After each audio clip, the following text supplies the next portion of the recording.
आज सुबह का सूरज अंजना वृद्धाश्रम की दीवार पर अपनी सुनहरी रोशनी बिखेर रहा था। आश्रम के बगीचे में एक बुजुर्ग महिला जिनका नाम सुशीला देवी था, एक बेंच पर बैठी थी। उनकी आंखों में एक अजीब सी उदासी थी। वे अपने हाथों में पकड़े हुए एक पुराने फोटो को देख रही थी। उस फोटो में वे अपने पति और 2 जवान बच्चों के साथ मुस्कुरा रही थी। यह उनका घरौंदा था जिसे उन्होंने बड़ी मेहनत से बनाया था, लेकिन आज वह घरौंदा बिखर चुका था। तभी आश्रम के मैनेजर अमित, जो एक दयालु और संवेदनशील व्यक्ति थे, उनके पास आए। उन्होंने सुशीला देवी के कंधे पर हाथ रखा। माँ जी, आप ठीक तो हैं? अमित ने प्यार से पूछा। सुशीला देवी ने एक गहरी सांस ली और फोटो की ओर इशारा करते हुए बोली, बेटा, यह देखो मेरा घरौंदा। मैंने इसे अपने हाथों से सजाया था, लेकिन आज मैं अकेली हूँ। अमित को उनकी पीड़ा महसूस हुई। वह जानते थे कि सुशीला देवी के 2 बेटे हैं, समीर और राहुल, जो शहर के बड़े नामी गिरामी व्यक्ति बन चुके हैं। कुछ साल पहले सुशीला देवी के पति का निधन हो गया था। उनके दोनों बेटों ने उन्हें अपने पास रखने का फैसला किया। पहले वे समीर के साथ रहने गईं, जो एक सफल इंजीनियर था और अपनी पत्नी कविता के साथ एक आलीशान बंगले में रहता था। शुरुआत में सब कुछ ठीक था, लेकिन जल्द ही कविता को सुशीला देवी की मौजूदगी बोझ लगने लगी। समीर, यह क्या है? तुम्हारी माँ दिन भर घर में रहती हैं, ना कोई काम करती हैं, ना कोई मदद, बस बैठी रहती हैं। कविता ने एक दिन समीर से शिकायत की। समीर ने अपनी पत्नी को समझाने की कोशिश की। कविता, वह हमारी माँ हैं, वह अकेली हैं और वह बूढ़ी हो चुकी हैं। लेकिन कविता ने एक और चाल चली। तुम्हारी माँ को लगता है कि मैं घर में काम नहीं करती। वह मुझसे हमेशा कहती हैं कि तुम मेरी बेटी की तरह हो, लेकिन करती कुछ नहीं। यह सुनकर समीर को गुस्सा आ गया। वह अपनी माँ के पास गया और कड़े शब्दों में बोला, माँ, आप कविता से ऐसे क्यों बात करती हैं? क्या आप हमारे रिश्ते में दरार डालना चाहती हैं? सुशीला देवी चौंक गई। उन्होंने सोचा भी नहीं था कि उनका बेटा उन पर इस तरह का आरोप लगाएगा। वह बहुत दुखी हुई और उन्होंने अपने दूसरे बेटे राहुल के पास जाने का फैसला किया। राहुल एक डॉक्टर था और उसकी पत्नी नेहा भी एक शिक्षिका थी। सुशीला देवी ने सोचा कि शायद यहाँ उन्हें शांति मिलेगी, लेकिन उन्हें नहीं पता था कि राहुल का घर भी समीर के घर से अलग नहीं था। माँ, आपको घर में किसी चीज़ की कमी नहीं होगी, बस आप अपने आप को संभालिए, राहुल ने कहा। लेकिन नेहा भी अपनी सास को पसंद नहीं करती थी। वह भी कविता की तरह ही सोचती थी। राहुल, तुम्हारी माँ हमेशा मेरे दोस्तों के सामने अजीब अजीब बातें करती हैं। मुझे शर्मिंदा होना पड़ता है और जब मैं घर में पार्टी रखती हूँ तब वह पूजा पाठ करने बैठ जाती हैं। ये क्या है? नेहा ने राहुल से पूछा। राहुल ने अपनी माँ से बात की, लेकिन सुशीला देवी ने अपनी बात नहीं मानी। एक दिन नेहा ने राहुल से कहा, राहुल, अगर तुम अपनी माँ को आश्रम नहीं भेजते तो मैं तुम्हें छोड़कर चली जाऊंगी। मेरे लिए अपनी शांति और सुकून सबसे ज़्यादा ज़रूरी है। राहुल अपनी पत्नी को खोना नहीं चाहता था। उसने सुशीला देवी से बात की और उन्हें समझाया, माँ, आप हमारी जिम्मेदारी हैं, हम आपका पूरा ख्याल रखेंगे, लेकिन आप इस आश्रम में रहें, यहाँ आपको शांति मिलेगी। सुशीला देवी ने विरोध किया, बेटा मुझे अपने घर में रहने दो, मुझे तुम्हारे साथ रहना है। लेकिन राहुल ने उनकी एक न सुनी। उन्होंने अपने नौकर को बुलाया और सुशीला देवी को ज़बरदस्ती कार में बिठाया। सुशीला देवी की आंखें नम थी और वह अपने बच्चों को देख रही थी, जो आज उन्हें एक बोझ समझकर छोड़ रहे थे। अमित ने सुशीला देवी को समझाया, माँ जी आप अकेली नहीं हैं, यहाँ हम सब हैं। यहाँ पर आप जैसे कई बुजुर्ग हैं जो एक दूसरे का सहारा हैं। सुशीला देवी ने धीरे धीरे आश्रम में अपने दोस्तों से मिलना शुरू किया। वे भजन कीर्तन में भाग लेती थी और उनकी आँखों में एक नई चमक आ गई थी। लेकिन उनके दोनों बेटों को इसका कोई अंदाज़ा नहीं था। एक दिन राहुल के बेटे आकाश को एक गंभीर बीमारी हो गई। राहुल ने कई डॉक्टरों से सलाह ली, लेकिन कोई भी इस बीमारी का इलाज नहीं बता पाया। राहुल की पत्नी नेहा ने उन्हें याद दिलाया कि सुशीला देवी को आध्यात्मिक ज्ञान है। राहुल, तुम्हारी माँ इस तरह की समस्याओं का समाधान बता सकती हैं, चलो उनसे मिलते हैं, नेहा ने कहा। राहुल ने सुशीला देवी से मिलने के लिए आश्रम जाने का फैसला किया। जब वे आश्रम पहुँचे तो उन्हें सुशीला देवी को देखकर हैरानी हुई। वह एक बड़ी ही खूबसूरत औरत थी और उनके चेहरे पर एक अजीब सी शांति थी। राहुल ने रोते हुए अपनी माँ के पैरों में गिरकर माफ़ी मांगी। माँ, मुझे माफ़ कर दो, मुझसे बहुत बड़ी गलती हुई, मेरे बेटे को बचा लो। सुशीला देवी ने राहुल को गले लगा लिया और कहा, बेटा कोई भी माँ अपने बच्चे को कभी भी बुरा नहीं मानती, तुम उठो। सुशीला देवी ने अपने आध्यात्मिक ज्ञान से आकाश का इलाज किया और वह पूरी तरह से ठीक हो गया। राहुल और नेहा ने अपनी गलती का एहसास किया और वे सुशीला देवी को वापस अपने घर ले गए। सुशीला देवी अपने घर वापस आ गईं और इस बार उनका स्वागत उनके दोनों बेटों और उनकी बहुओं ने किया। वे सभी अपनी गलती का एहसास कर चुके थे। सुशीला देवी ने उन्हें माफ़ कर दिया और उनसे कहा, बेटा मुझे कभी भी किसी चीज़ की कमी नहीं हुई, मुझे बस तुम्हारा प्यार चाहिए था। दोनों बेटों ने अपनी माँ से वादा किया कि वे हमेशा उनका ध्यान रखेंगे। सुशीला देवी ने मुस्कुराकर कहा, एक घरौंधा तो टूट गया, लेकिन एक नया घरौंधा बन गया। सुशीला देवी के घर वापस आने के बाद घर का माहौल पूरी तरह से बदल गया था। राहुल और शमीर दोनों अपनी माँ का विशेष ध्यान रखते थे। नेहा और कविता, जो कभी सुशीला देवी को बोझ समझती थी, अब उनके साथ समय बिताने लगी। उन्होंने अपनी गलती को स्वीकार किया और अपनी सास से माफ़ी मांगी।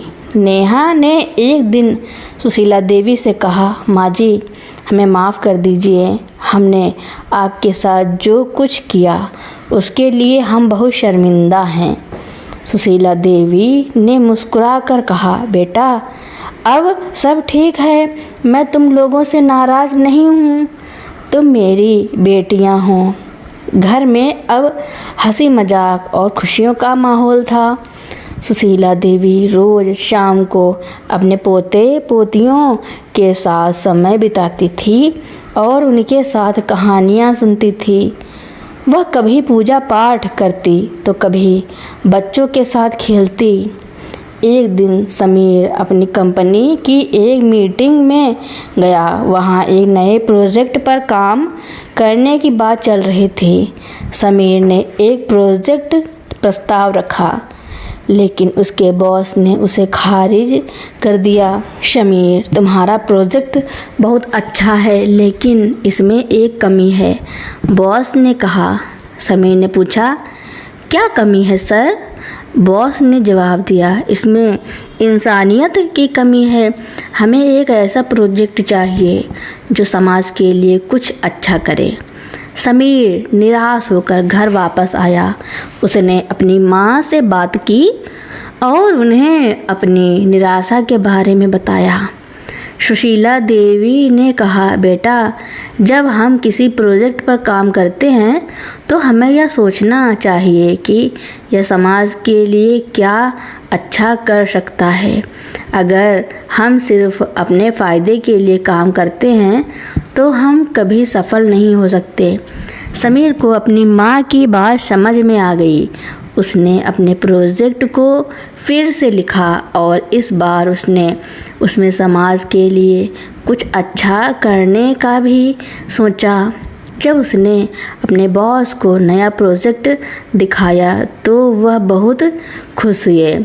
समीर, यह प्रोजेक्ट बहुत अच्छा है। यह न सिर्फ हमारे लिए बल्कि समाज के लिए भी बहुत फ़ायदेमंद है, बॉस ने कहा। सुशीला देवी ने अपने अंतिम दिनों में अपने बच्चों को एक महत्वपूर्ण सबक सिखाया। एक दिन वह समीर और राहुल से बोली, बेटा, मैं अब जा रही हूँ, तुम लोग मेरा ख्याल रखना। दोनों बेटे रोने लगे और उन्होंने अपनी माँ से कहा, माँ, आप कहाँ जा रही हैं?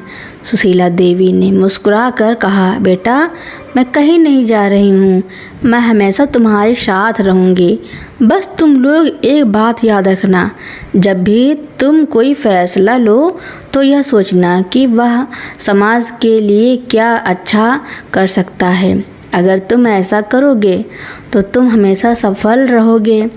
सुशीला देवी ने अपने अंतिम दिनों में अपने बच्चों को यह सिखाया कि जीवन में सफलता सिर्फ पैसे या पद से नहीं बल्कि इंसानियत से मिलती है।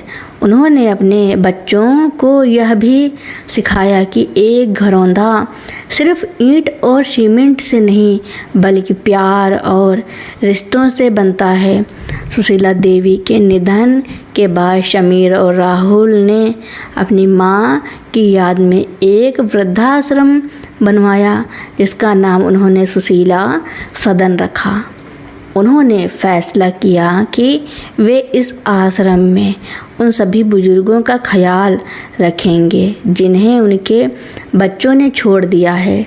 सुशीला सदन सिर्फ एक वृद्धाश्रम नहीं था बल्कि उन सभी बुजुर्गों के लिए एक आशा की किरण बन गया था जिन्हें उनके अपने बच्चों ने ठुकरा दिया था।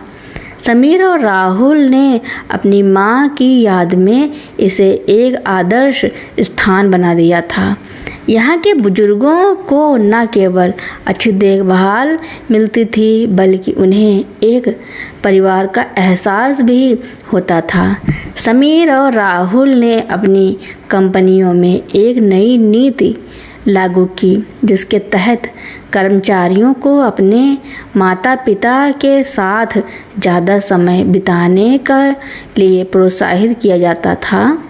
उन्होंने अपने कर्मचारियों के लिए परिवार दिवस की शुरुआत की जहां वे अपने माता पिता के साथ काम पर आ सकते थे।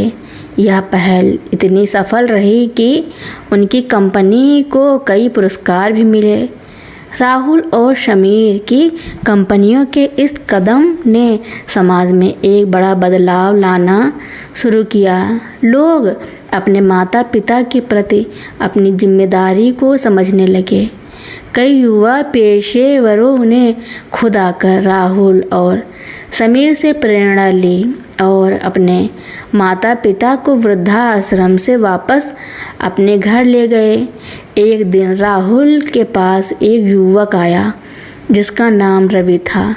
रवि ने राहुल को बताया कि उसने अपनी माँ को एक वृद्धाश्रम में छोड़ दिया था और अब वह उन्हें वापस लाना चाहता है। सर, आपकी कहानी सुनकर मुझे अपनी गलती का एहसास हुआ। मैं अपनी माँ को वापस लाना चाहता हूँ लेकिन मुझे नहीं पता कि वह मुझे माफ़ करेंगे या नहीं, रवि ने रोते हुए कहा। राहुल ने रवि को गले लगा लिया और कहा, रवि, एक माँ का दिल हमेशा अपने बच्चों को माफ़ कर देता है। तुम जाओ और अपनी माँ को वापस ले आओ। रवि ने राहुल की बात मानी और अपनी माँ को वापस ले आया। उसकी माँ ने उसे गले लगा लिया और कहा, बेटा, मुझे कभी भी तुमसे शिकायत नहीं थी, मुझे बस तुम्हारा प्यार चाहिए था। समीर और राहुल ने सुशीला सदन के उद्घाटन के दिन अपनी माँ की एक बड़ी तस्वीर लगाई। उस तस्वीर के नीचे लिखा था, माँ वह नींव जिस पर हर घरौंधा टिका होता है। सुशीला सदन आज भी कई बुजुर्गों के लिए एक घर है और समीर और राहुल अपनी माँ की शिक्षा को आज भी जी रहे हैं।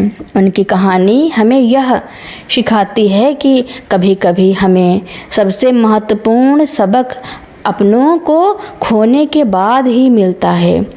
सुशीला सदन की कहानी में एक और मोड़ तब आया जब एक शाम एक 25 वर्षीय युवक जिसका नाम आकाश था आश्रम के दरवाजे पर आया। वह बेचैन लग रहा था और उसकी आंखों में गहरी उदासी थी। आकाश वही लड़का था जिसे राहुल की माँ ने एक बार बचाया था। वह अब बड़ा हो चुका था और एक सफल इंजीनियर बन गया था, लेकिन उसके जीवन में एक खालीपन था। क्या मैं सुशीला देवी से मिल सकता हूँ? उसने मैनेजर से पूछा। मैनेजर ने उसे बताया, माफ़ करना बेटा, सुशीला देवी का निधन हो चुका है। आकाश के पैरों तले से ज़मीन खिसक गई। वह वहीं बैठ गया और रोने लगा। मुझे पता है मैंने बहुत बड़ी गलती की। मैंने अपनी नानी को वृद्धाश्रम में छोड़ दिया था। यह सुनकर मैनेजर हैरान रह गए। आकाश ने बताया कि उसकी नानी, जिन्होंने उसे पाला था, अब एक वृद्धाश्रम में थी। वह उनसे मिलने नहीं गया था क्योंकि उसे अपनी गलती का एहसास था, लेकिन वह उनसे माफ़ी मांगने से डरता था। मैनेजर ने उससे समझाया, बेटा, तुम्हारी नानी तुम्हें माफ़ कर देंगी। एक माँ का दिल हमेशा अपने बच्चे को माफ़ कर देता है। आकाश ने हिम्मत जुटाई और अपनी नानी के पास गया। उसकी नानी, जो अब 80 साल की थी, उसे देखकर चौंक गई। आकाश, तुम यहाँ क्या कर रहे हो? नानी ने पूछा। आकाश ने रोते हुए कहा, नानी, मुझे माफ़ कर दो, मुझसे बहुत बड़ी गलती हुई। मैं आपको वापस ले जाना चाहता हूँ। नानी ने मुस्कुराकर कहा, बेटा, मुझे माफ़ करने की कोई ज़रूरत नहीं है। मुझे पता है कि तुम एक अच्छे लड़के हो। आकाश ने अपनी नानी को गले लगा लिया और उसे अपने घर ले आया। आकाश की कहानी ने सुशीला सदन में रहने वाले सभी लोगों को एक नया सबक सिखाया। यह कहानी सिर्फ एक परिवार की कहानी नहीं थी, बल्कि यह हमें यह भी सिखाती है कि जीवन का चक्र कैसे चलता है।